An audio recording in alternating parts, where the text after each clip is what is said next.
Assalamualaikum warahmatullahi wabarakatuh. Perkenalkan, nama saya Muhammad Subhan dengan NIM 205221 dari kelas AKS 3I. Di sini saya akan menerangkan mengenai transaksi jasa. Transaksi jasa terdiri dari ijarah atau sewa menyewa, yang kedua wakalah atau perwakilan atau transfer, yang ketiga jialah atau sayembara. Yang pertama ijarah. Ijarah secara bahasa berasal dari bahasa Arab yang artinya imbalan atau upah sewa atau jasa.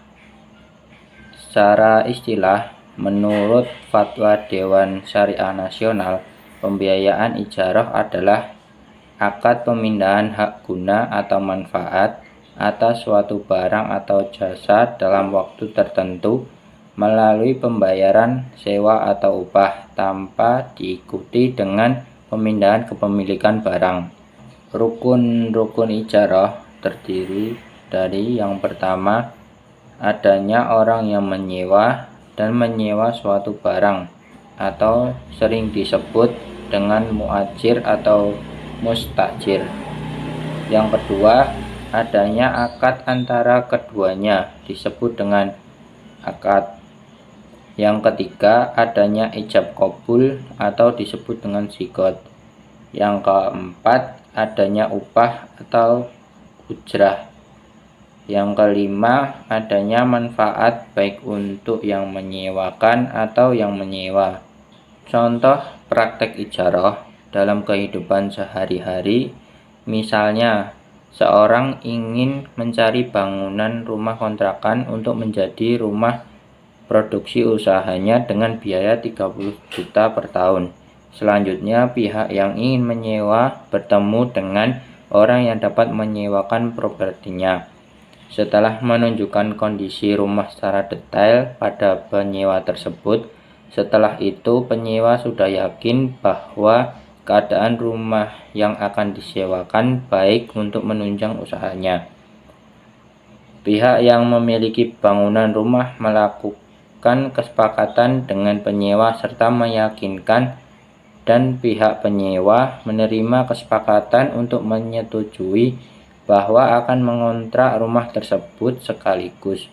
Pihak penyewa mendapatkan manfaat yang yaitu dengan menempati rumah tersebut dan memanfaatkan semua isi rumah yang ada untuk usaha, sedangkan pihak yang menyewa juga mendapatkan manfaat dengan menerima bayaran. Jika tidak mampu dengan jumlah pembiayaan tertentu, pihak penyewa dapat mengajukan pinjaman bank syariah untuk memediasi akad ijarah tersebut. Macam-macam ijarah. Yang pertama, ijarah murni. Praktek tata cara ijarah murni ini sama dengan perjanjian sewa menyewa biasa.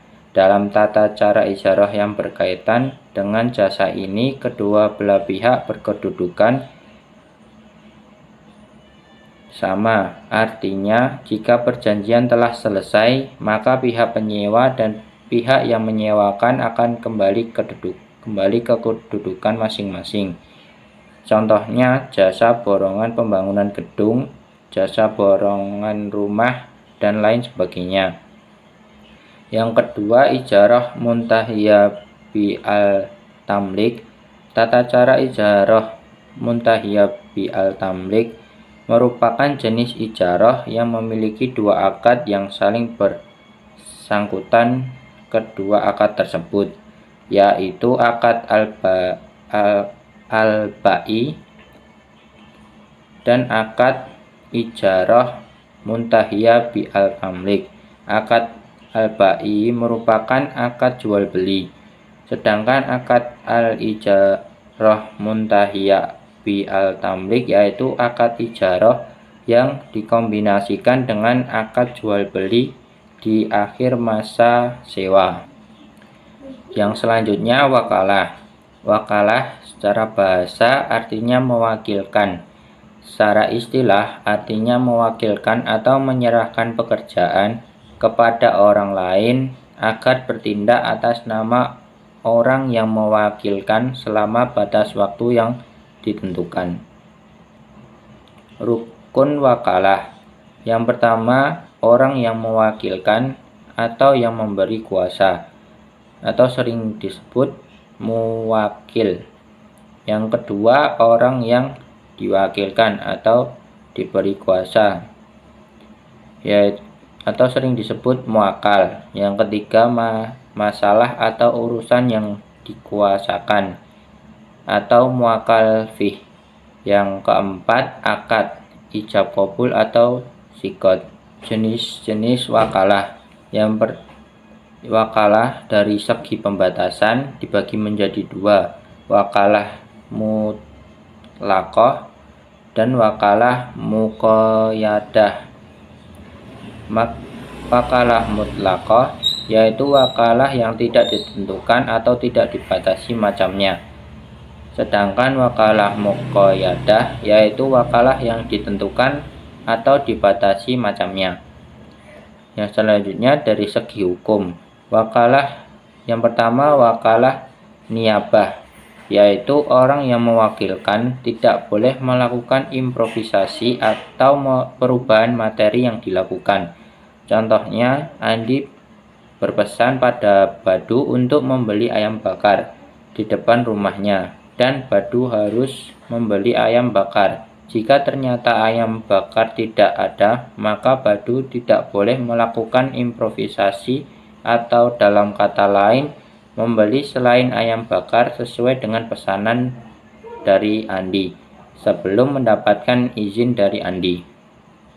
Yang kedua, wakalah wilayah, yaitu orang yang mewakilkan boleh melakukan improvisasi atau perubahan materi yang dilakukan. Contohnya, Andi berpesan pada Badu untuk membeli ayam bakar di depan rumahnya, dan Badu harus membeli ayam bakar.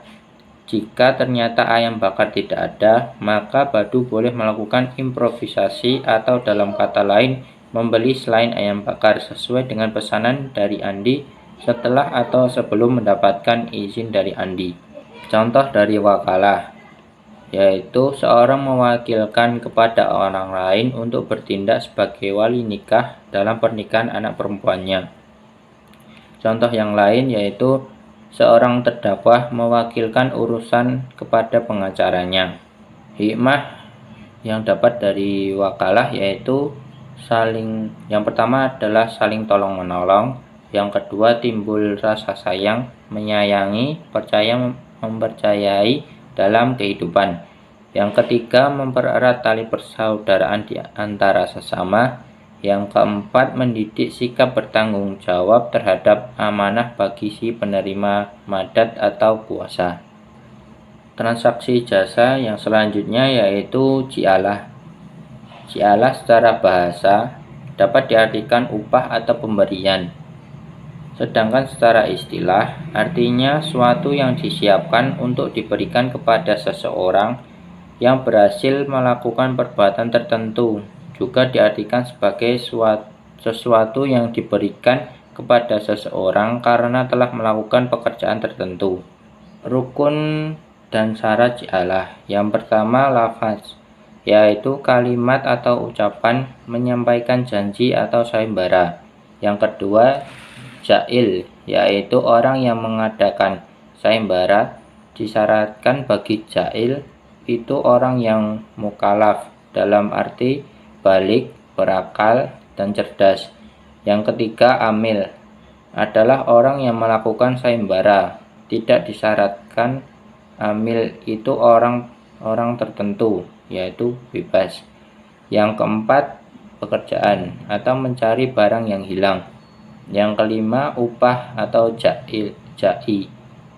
Disyaratkan keadaan upah dengan barang atau benda yang tertentu. Contoh dari ji'alah. Yang pertama, memberikan hadiah kepada orang yang berprestasi. Yang kedua, bagian harta rampasan perang tertentu diberikan oleh panglima perang kepada orang yang mampu menembus benteng musuh. Yang ketiga, memberikan upah kepada orang yang dapat mengembalikan budak yang lari, membangun tembok, menjahit pakaian. Sekian penjelasan tentang transaksi jasa dari saya. Apabila ada kesalahan kata, saya mohon maaf. Wassalamualaikum warahmatullahi wabarakatuh.